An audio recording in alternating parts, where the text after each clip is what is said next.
La presentación de nuestros resultados mediante gráficos son muy útiles. Tienen muchas ventajas porque visualmente transmiten la información sin necesidad de que haya tantos números, pero debemos tener cuidado de no abusar de ellos porque ocupan mucho espacio.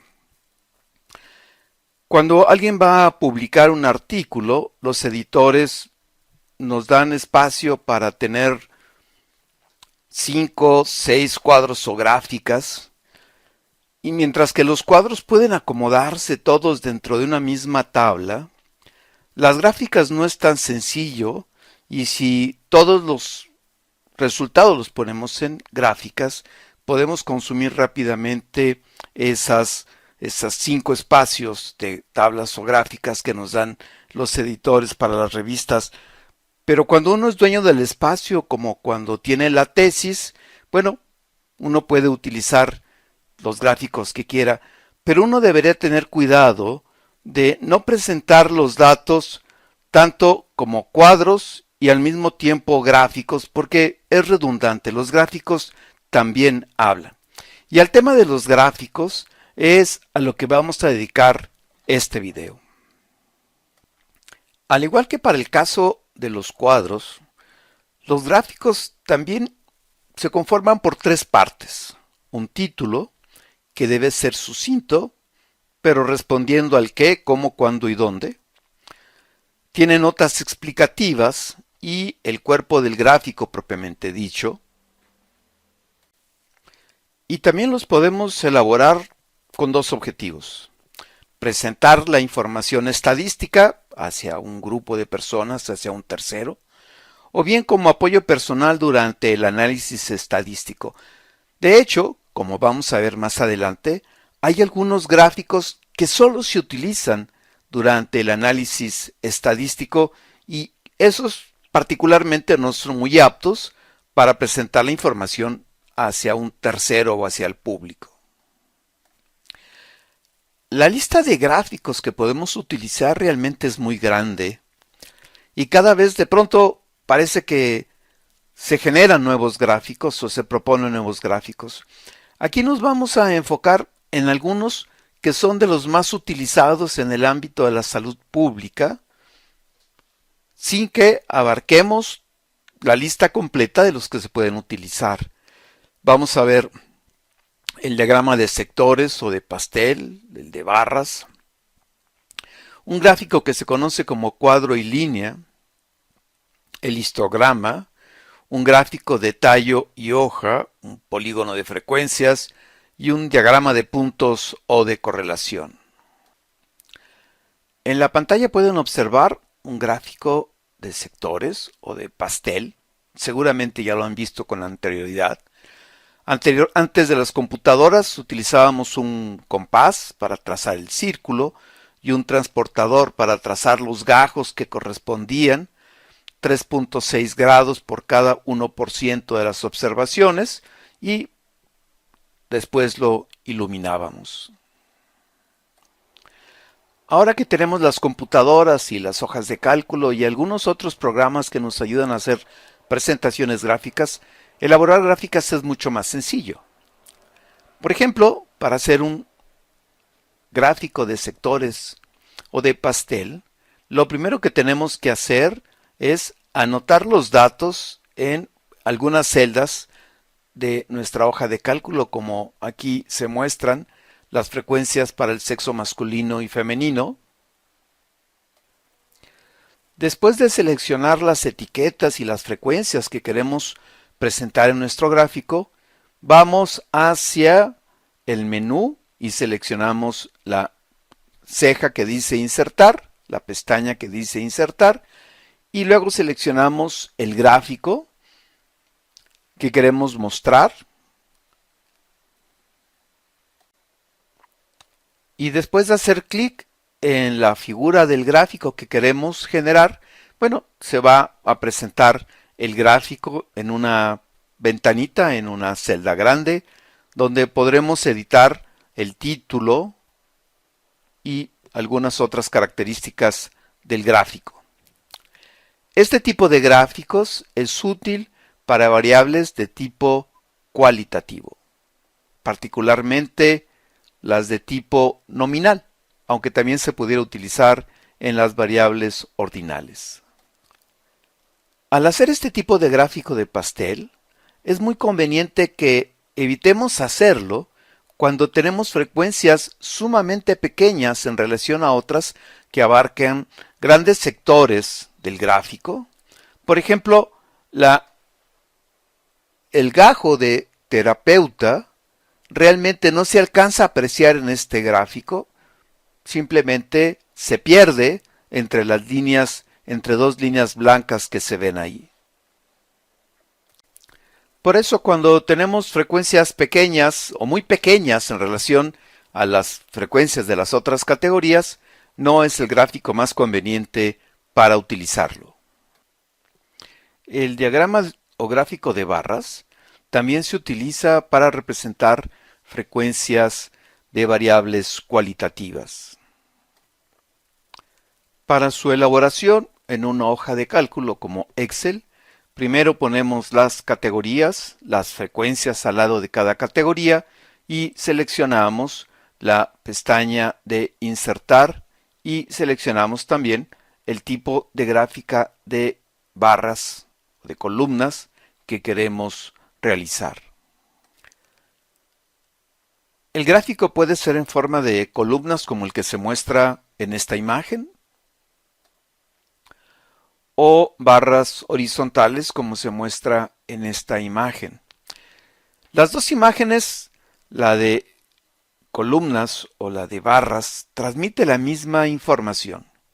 Sin embargo, cuando tenemos muchas categorías, es conveniente utilizar esta última versión de barras horizontales porque el texto se acomoda de tal manera que pueden caber muchas más categorías que cuando utilizamos las columnas. A este gráfico se le conoce de varios nombres. Yo lo nombro de cuadro y línea por las características del dibujo. Otros le llaman de cuadro y bigotes. Pero de alguna manera lo que estamos viendo es un gráfico que señala el valor mínimo, el valor máximo, el percentil 25, la mediana y el percentil 75. Cuando yo lo conocí, este era un gráfico básicamente de análisis y no se utilizaba para presentarlo, pero últimamente han aparecido publicaciones que lo utilizan para presentar datos de una manera muy interesante, así que vale la pena que lo tengamos presente cuando estamos analizando nuestros datos. Su elaboración realmente es muy sencilla. Por ejemplo, en pantalla están viendo 100 datos, 100 tallas de 100 niños, y de ellos, utilizando Excel, estoy calculando el percentil 75, la mediana, el percentil 25, y estoy identificando el valor mínimo y el valor máximo. Ya con esos valores, solo falta trazar un eje vertical que sería como una regla donde vamos a poner las frecuencias y una línea horizontal que simplemente le da apoyo en esta gráfica y no vamos a anotar ningún dato. Luego ponemos un punto tanto en donde se ubique el valor mínimo y el valor máximo, los dos puntos en la misma línea, y vamos a trazar esa línea de manera vertical. Esa línea vertical que une el máximo y el mínimo se va a interrumpir cuando lleguemos al percentil 75 y al percentil 25, donde pondremos dos líneas horizontales y una más exactamente donde iría la mediana. Y con esas tres líneas horizontales vamos a formar dos cuadros. Esa sería entonces la gráfica de cuadro y línea. El gráfico de cuadro y línea también se puede hacer en las últimas versiones de Excel. Aquí la información, los datos, perdón, tienen que estar en una sola columna, todos los que vamos a utilizar. Seleccionamos todos los datos, seleccionamos la pestaña de insertar y luego seleccionamos la opción de gráfico de esas columnitas que realmente no son columnas sino es un histograma, y al final seleccionamos la opción de cuadro y línea para que nos muestre la imagen del gráfico de cuadro y línea. Este gráfico hecho en Excel pudiera presentarse con 1, 2, 3, 4 o más grafiquitas en el mismo gráfico, dependiendo de cuántas columnas de datos hemos puesto. Es decir, si quiero ver 3 diferentes gráficos o 3 diferentes cuadros y líneas en el mismo gráfico, bueno, pondré datos en la columna A, en la columna B y en la columna C. El histograma de alguna manera se parece a una gráfica de columnas, pero tiene algunas características que son importantes diferenciar. Al igual que la gráfica de columnas, tiene un eje horizontal que tiene la frecuencia de observaciones, que siempre empieza en 0 y que llega hacia arriba hasta un valor que excede el de la categoría que tenga mayor cantidad de frecuencias.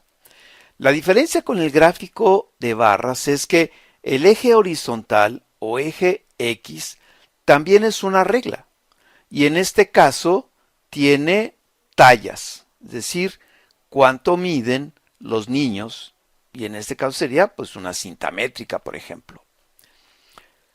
Cada cuadrito estaría representando a uno de los niños que hemos tomado medidas, pero también puede representar a 5 niños o a 10 niños, dependiendo cuántos quieran acumular en cada celda. Aquí lo importante es entender que de cada cuadro hay una cantidad que corresponde a un intervalo de clase. Otra característica importante del histograma es que su figura es escalonada. Esta es una característica que debe respetar el histograma siempre. Para elaborar un histograma manualmente, lo primero que tenemos que hacer es una tabla de frecuencias como la que se está viendo en este video, en esta imagen, donde vamos a poner los intervalos de clase definiendo el límite inferior y el límite superior y la frecuencia para cada intervalo de clase. Una vez que tenemos todas las observaciones acomodadas en esta tabla, en este cuadro de distribución de frecuencias, procedemos a hacer el dibujo,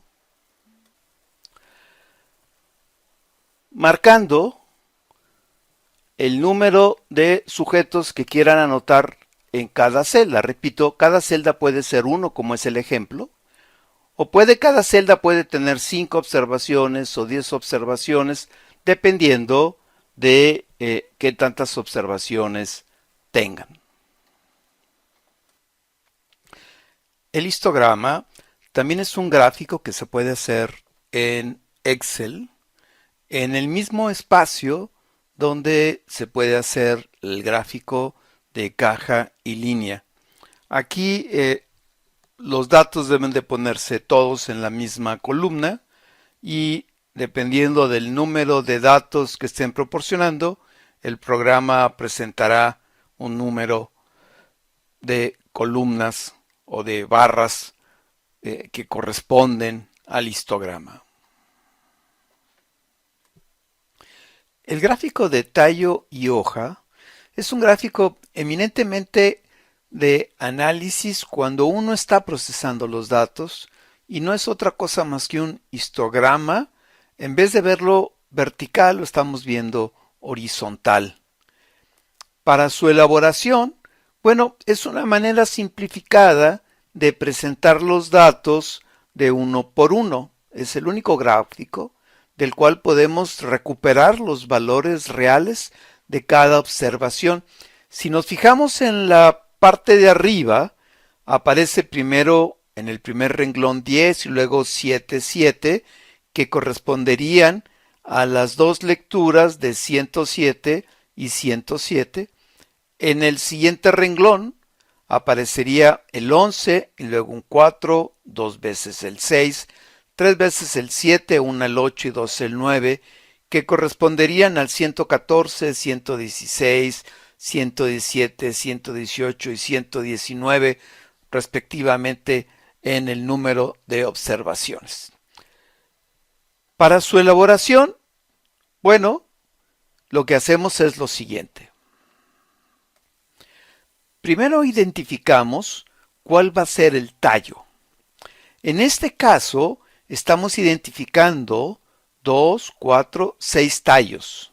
El 10, el 11, el 12, el 13, el 14 y el 15, que son las centenas a las cuales corresponden cada observación.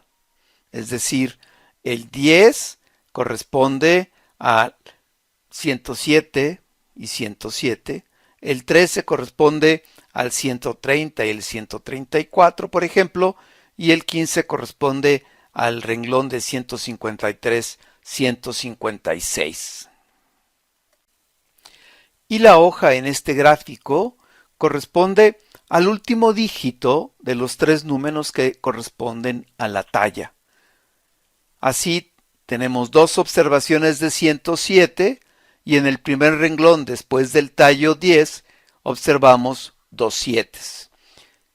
Y en el renglón del tallo 13, bueno, nada más estoy señalando dos observaciones, el primer 0 del 130 y el primer 4 del 134, pero si le ponemos atención habrá dos ceros, cuatro unos, etcétera.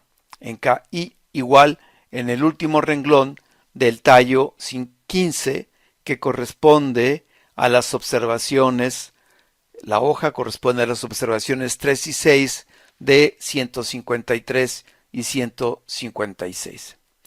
Este gráfico es un gráfico eminentemente de análisis cuando estamos haciendo nuestro análisis. No hay muchos programas de cómputo que lo hagan.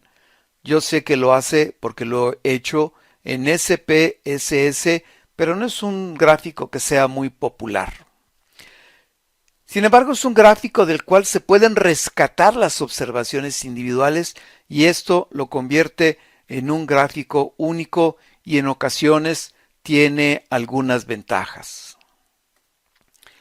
El polígono de frecuencia es un gráfico que se deriva del histograma.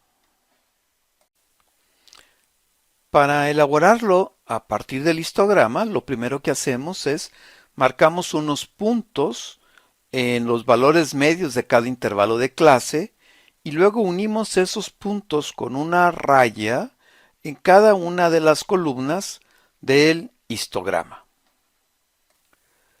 Luego, los puntos inicial y final los unimos con un punto imaginario en un intervalo de clase que tiene 0 observaciones y esto hace que la gráfica quede aterrizada en el eje horizontal de la gráfica.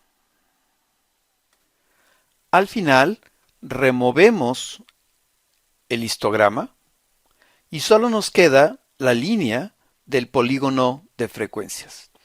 El polígono de frecuencias tiene algunas ventajas sobre el histograma, particularmente cuando queremos contrastar dos gráficas o dos histogramas que no podrían mostrarse porque uno estaría obstruyendo al otro, mientras que las líneas sí nos podrían dejar ver los dos gráficos. Este gráfico se puede hacer en Excel de la siguiente manera. En primer lugar, acomodamos nuestros datos ya En frecuencias, de la manera en que vemos en la pantalla, definimos el límite inferior y el límite superior de cada intervalo de clase y calculamos el valor medio sumando el límite inferior más el límite superior y dividiéndolo entre 2. Y luego, para cada intervalo de clase, ponemos la frecuencia de las observaciones.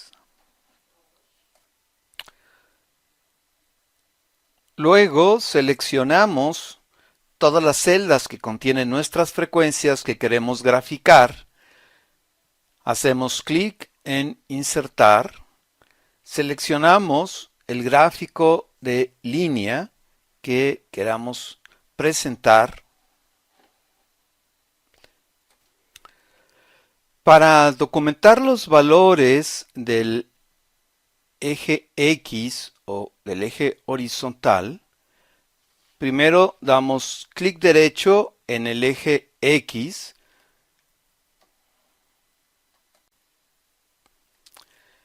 luego clic en seleccionar datos, luego clic en editar,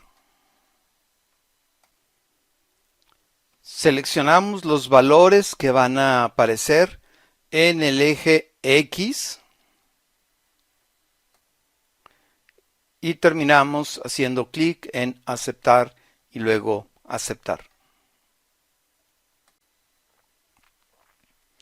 El último gráfico de esta presentación es el diagrama de puntos o de correlación que relaciona en un sujeto dos variables cuantitativas.